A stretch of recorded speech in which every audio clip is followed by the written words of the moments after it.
Welcome to Swish and Tell. This is the show where we recap some important stories from last week on thepeachbasket.net. Let's get right into it. Man, the Spurs can't catch a break this season, huh? First Wemby going down with DVT, and now Coach Pop's not coming back either. It's like a 1-2 punch to the gut for Spurs fans. Yeah, it's a rough situation. Losing Victor Wembanyama for the season changes everything. And DVT, it's not something minor.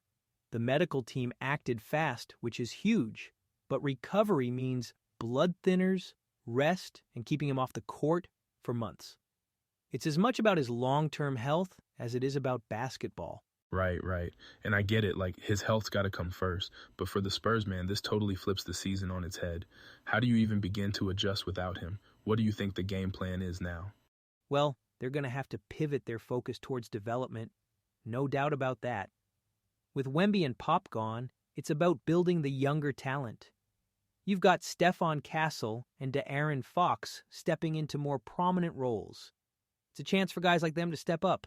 Hold on, De'Aaron Fox. That dude's got wheels, man. If he steps up, we're talking about electrifying plays, fast breaks, the whole deal. You're saying this could actually be good for the team in the long run? Potentially, yeah. It's an opportunity to establish chemistry and leadership among those younger players. And with Mitch Johnson stepping in for Popovich, you've got a new dynamic in the coaching too. He's going to have the chance to put his own stamp on the team. Wait, Pop's out and Mitch Johnson's in? That's got to be tough. I mean, Pop runs such a tight ship. How do you fill shoes that big? You don't. Not really. Mitch Johnson can only bring his own style to the table, right? He's worked under Pop for years, so he knows the system. But this could actually be a moment for the players and coaching staff to push the boundaries a bit. Experiment with lineups, strategies, things that might not happen if Pop were calling the shots. Okay, so it's not all gloom and doom, like, hey, this season's a wash, let's see who steps up and what we learn. Exactly. It's all about shifting focus, developing the young core, building resilience, and setting the foundation for when Wembanyama and Pop return. There's still value in what they can make of this season. You're saying there's hope? Spurs fans are like, we're down, but we're not out. Gotta love that. Man, speaking of players stepping up, how about Donovan Mitchell? The dude just went off against the Celtics. That game had me on the edge of my seat. Like, is this even real? Absolutely. Mitchell was unstoppable. 40-plus points in a single game, and the way he essentially tore through that defense, it was masterful. You could see him reading the Celtics like an open book. Totally. But you know what got me? It wasn't just the scoring, his timing, his control. Like every time the Celtics tried to rally, boom, Mitchell would shut it all down. Man, I felt bad for Tatum. Right, because Jason Tatum also had an extraordinary night. He nearly hit the 50-point mark, which is nothing short of elite. But he still ends up on the losing side. Exactly. And here's the thing. Tatum's performance was stellar.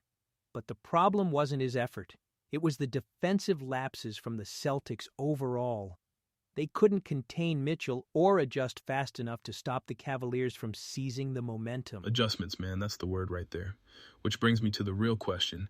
What was Joe Mazzulla doing on the sidelines? Like, did he just forget we're supposed to make changes mid-game? It's a valid critique. Mazzulla has shown promise as a coach, but his in-game adjustments, particularly against high-pressure players like Mitchell, have been lacking. It's one thing to have a solid game plan going in, but when that plan gets dismantled, you've got to rethink, re-strategize, something. Right. It's like, come on, Joe, help your team out here. And, with the Nuggets coming up next, that's not getting any easier. They've got Jokic. You can't mess around with that guy. No doubt. If the Celtics want to bounce back, they need to use this game as a learning opportunity. They've got the talent, no question there, but it's all about execution. Tighten the defense, improve rotations, and make those adjustments count. Okay, but real quick, before we move on, how good was it to see a game like that? Mitchell making magic, Tatum putting up numbers, the drama. This is why we love basketball, right? Speaking of incredible performances, how about Nikola Jokic? 19 assists in a game. That's just next-level basketball IQ. It's plays like that which remind you why these players are the best of the best. It really is. I mean, Jokic is redefining what it means to be a playmaker at the center position. Think about it. 19 assists, creating 41 points on top of his own 18. He's orchestrating that Nuggets offense like a conductor leads a symphony. It's honestly artistic. Right? It's like every move he makes, every pass, it's all calculated. Even his little no-look passes, man, it's straight up wizardry. You can't help but just sit back and go, how? Well, it's all about his ability to manipulate defenses. Jokic isn't just passing to an open man, he's creating openings. The way he uses fakes, his eyes, his body language, he's outthinking defenders on every play. And his teammates?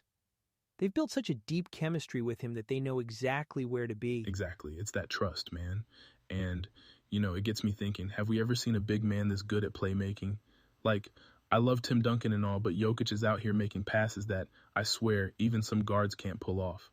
Very few can, and I mean that. We're talking about a guy whose vision and precision rival players like Magic Johnson or Jason Kidd. And he's a center. Jokic isn't just rewriting his own position, he's raising the bar for what basketball IQ really means on a court.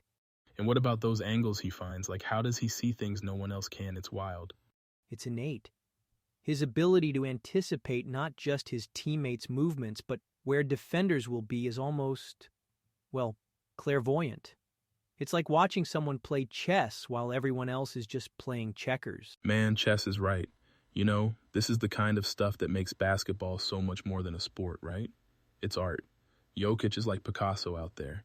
If Picasso could throw a behind-the-back dime to Christian Braun on a fast break. And that artistry is part of why he's so captivating to watch. Every pass, every play. It's a reminder that basketball is as much about creativity as it is about strategy. Jokic blends the two in a way that few players ever have. You know what? You just nailed it. Watching Jokic is a reminder of why we love the game in the first place. It's that beauty, that unexpected brilliance that comes out of nowhere. Absolutely. And that's what makes games like his 19-assist night so special. It's a moment where the lines between sport and spectacle blur, reminding us why basketball matters. Not just to us as fans, but as an art form. Well said, man. I think that's the perfect note to end on. Basketball is art, with Jokic out here dropping masterpieces on the regular. Couldn't agree more, and that's why we'll keep watching, keep cheering, and keep talking about it right here. This has been an incredible episode. Thanks for tuning in, everyone. Join us at thepeachbasket.net, and again next week on Swish and Tell. Yeah, for real. We'll catch you next time. Stay safe, stay positive, and like always, keep shooting your shot.